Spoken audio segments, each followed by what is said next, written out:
Hey everyone, Michael, Solon, and Phil here for the Professionalists, and this is our CliffNotes on Atom Zombie Smasher, a real-time strategy game made by Blendo Games, which is a one-man outfit led by Brendan Chung. It was part of the Humble Indie Bundle 3, and it was also a finalist in the IGF's 2012 Excellence in Design Award. Zombies! It goes with this 1960s pop art style and comic style in these vignettes, and this is kind of what contains the story of it. And basically we get that whole feel from the setting right here. It says 1961 to the pop music that you're hearing right now. That's not really pop music. Or but surf music. Okay, you just saw the giant mini-map of giant map of everything. This one would be the map of the gameplay. The yellow dots are humans, purple dots are zombies. They come from the area over there. We're sending a helicopter to try and save the people, because that's the goal of the game. Save the humans, don't let the zombies eat them. Save the yellow dots, avoid the purple dots. Yes, you have so much time. That is daylight, which is the time counting down. In the top middle, off to the side, is how many people you need to save to complete the victory.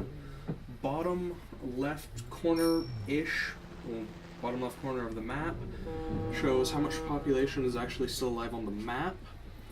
And below that is what mercenaries you have to work with at the moment. At the moment, it is just the helicopter. And you'll notice that the population you can save is a lot higher than what you need, and you want to get way over the amount needed every time because you get so many points afterwards, and it gets you ahead.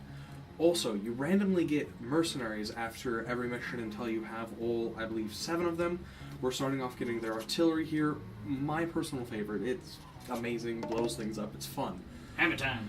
Okay, we've got the giant map here, and zombies will appear on the map randomly. You also get a random effect every month, like slower Zed movement. Adele Deering kisses him. Anything? He says nothing. Adele packs her favorite t-shirt and opens the front door. She starts walking. Continue, Phil. Okay, that was a little vignette, which was a random part of the story, but you'll notice that zombies come down faster than you can get rid of them. So you're dealing with constantly overwhelming odds of more zombies show up than you can ever take on. You just cannot keep up with the game. We now have the evac helicopter, artillery, walls, and sniper rifles is the order of our things, each doing a different thing. You get them randomly each level out of the ones you have locked.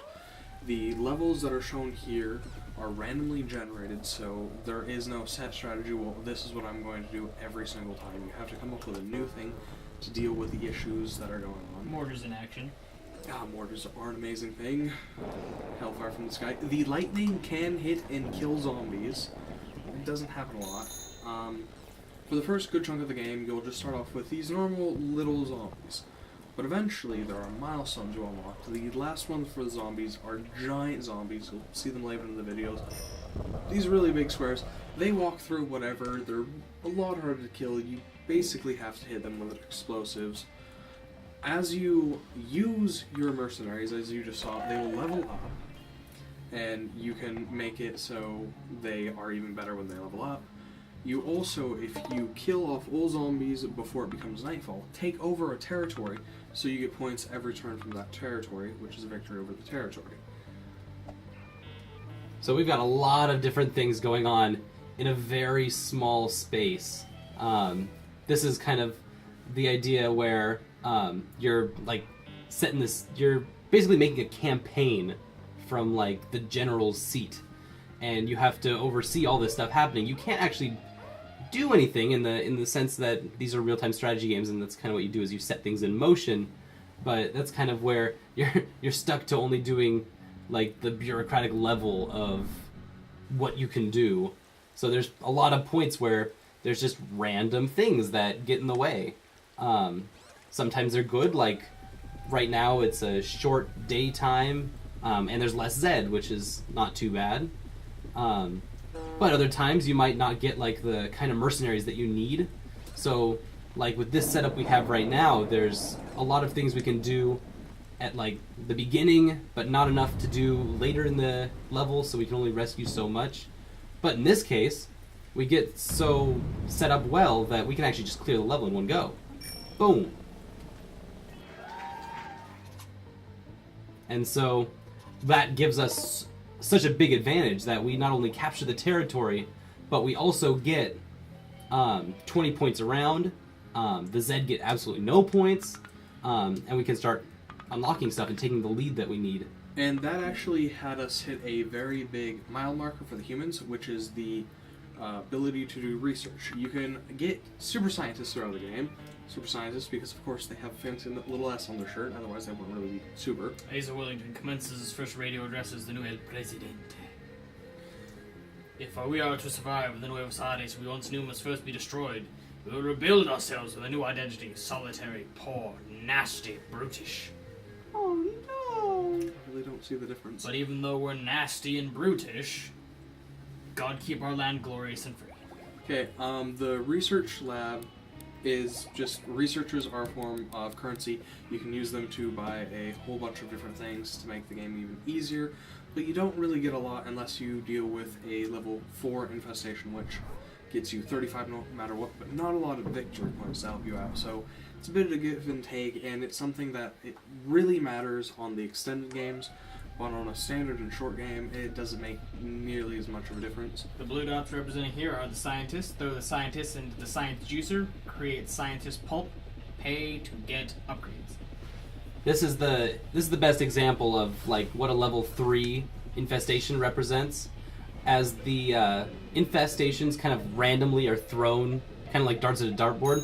If you ever get one of these loads that, like a level 1 or a level 2, that drops onto a previous already occupied thing, the idea is that infestation has grown, and they can go all the way up to level 4, which means that it's a full-blown infestation, which is something that we'll be seeing in just a bit, where it's just all zombies and no humans.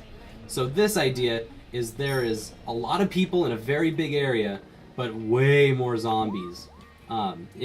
It's kind of nice because you can save a lot more people, and there's a modifier for the difficulty that gives you more points, but it's also a lot harder.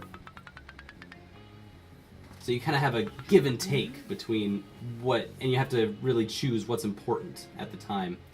So right now it's kind of nice because we've got a lot of 1s and 2s, we're moving at a pretty good pace, and things are looking good as far as our campaign goes. We got a new vignette here. Adele sips wine and surveys her completed research work.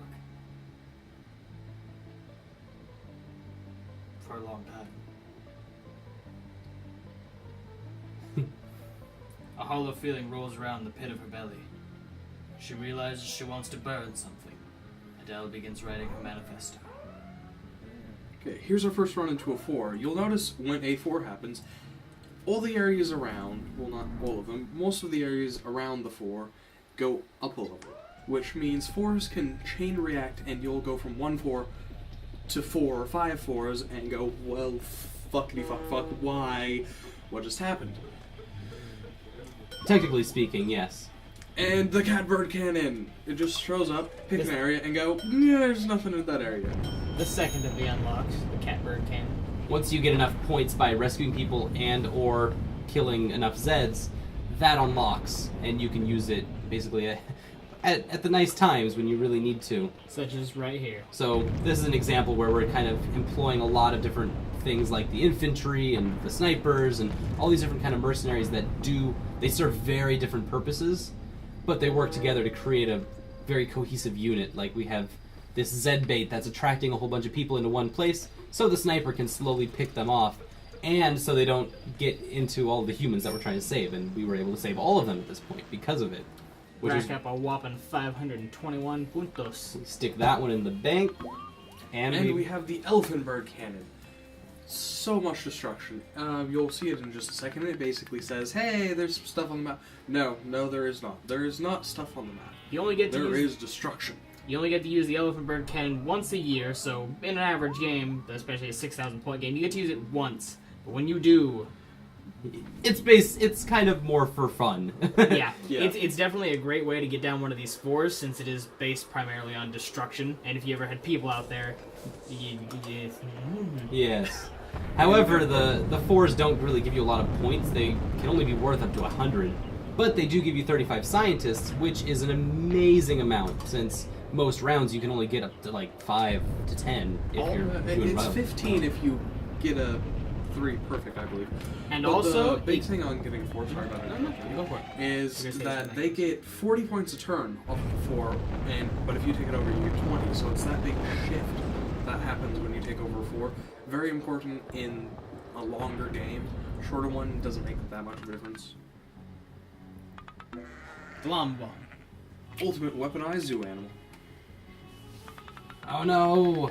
They get their Zed mutation. Which is that? It looks like the giant cream puff guy from Ghostbusters. Never thought about that, but Except that it's really honest. does. It just walks through any wall it wants to. Ooh, math. Adele Deering doodles in her notebook during calculus class. Why can't I hold all these She Grammys? calculates how many llamas she can fit in the bathroom. It's about 43. Years later, in her theoretical physics lab, Adele wishes she had paid more attention during calculus class. Which Why is funny. can't I hold all these llamas? There's actually there's actually an equation to calculate llama density in a bathroom. Mm-hmm. Llama bombs. They Yo. blow up an area and just nuke it. Yep. They level it to nothingness. Nobody has it on either side. There, we were liquidating our scientists, literally. So basically now we're kind of in the thick of the game, and so I'm going to talk about very quickly the story, and then some of the themes that are going on here.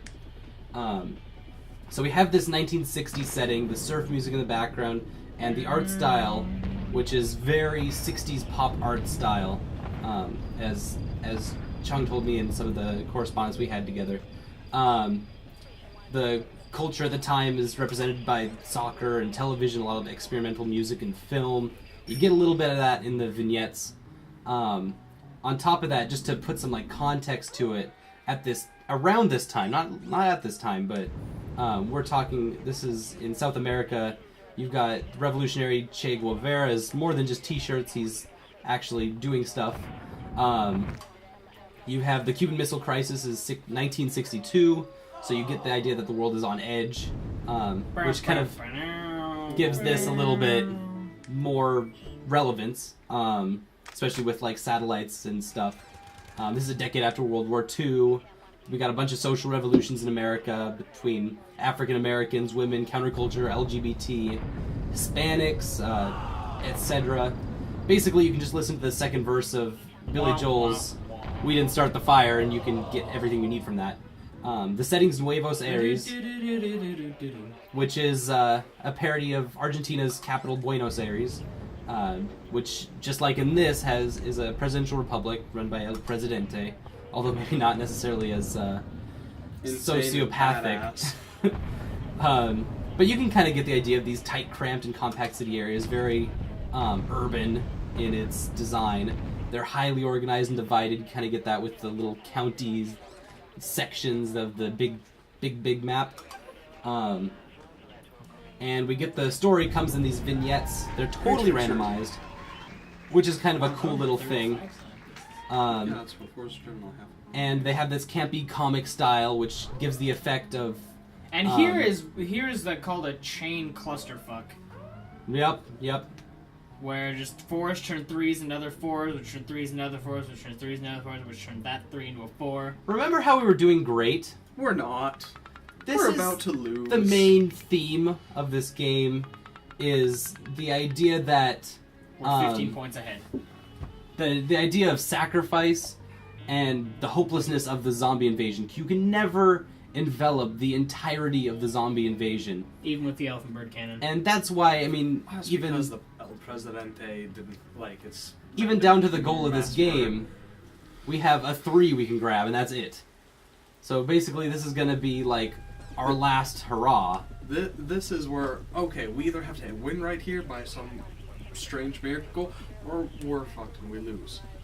So, And that's kind Our of last what's going on. attempt. It's very similar to like Missile Command, where you can never hope to, save the planet, and you really see the failures of nuclear proliferation in that game. But this really shows how hopeless an actual organized zombie campaign could be, where there's no way to contain the whole thing, so once you have an infestation, it's like, crap, I mean, there's nothing we can do. Except for try to outlast it. And outlasting zombies, obviously, sounds kind of oxymoronic. But it really, you kind of prioritize certain areas, you focus on little things. Be careful of what gas lines you explode. And sometimes you just blow up half the map. And then you succeed! Which nets us a total of 956 points, and none for the Zed because Phil indiscriminately killed anything that moved, preventing the zombies from eating anything. Wow, so what have we learned today? I guess we've learned that through cunning tactics, extreme violence, and a strong devotion to scientific research, we can overcome anything, as long as we have hope. Who can say